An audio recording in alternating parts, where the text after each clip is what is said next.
Kabupaten Aceh Selatan tak hanya terkenal dengan cerita legendanya saja, akan tetapi masih banyak cerita lainnya yang dapat kita nikmati.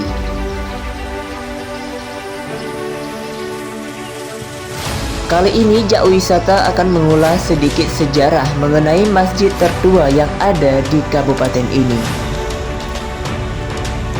Masjid ini terletak di Desa Pulau Kambing, Kecamatan Klut Utara, Kabupaten Aceh Selatan.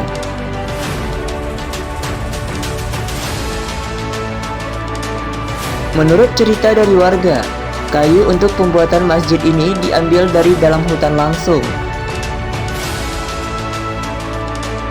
Dulunya masjid ini didirikan tanpa menggunakan paku, layaknya bangunan sekarang ini.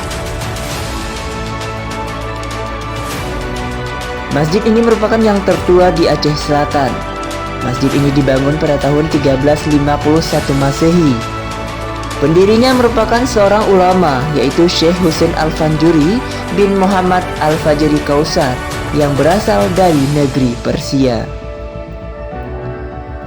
Masjid ini terdiri dari 4 tiang penyangga utama dengan ukiran kaligrafi di setiap tiangnya. Di dinding masjid juga terdapat lukisan Asmaul Husna yang sangat indah. Di salah satu tiang masjid mengisahkan nama pendiri dan juga nama ulama beserta tukang pembuatan masjid tersebut dalam bahasa Arab.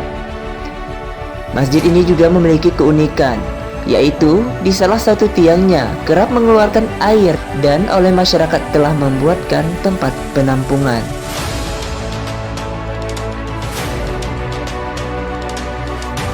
Hingga saat ini, masjid tersebut masih digunakan masyarakat setempat untuk beribadah dan juga kegiatan keagamaan lainnya.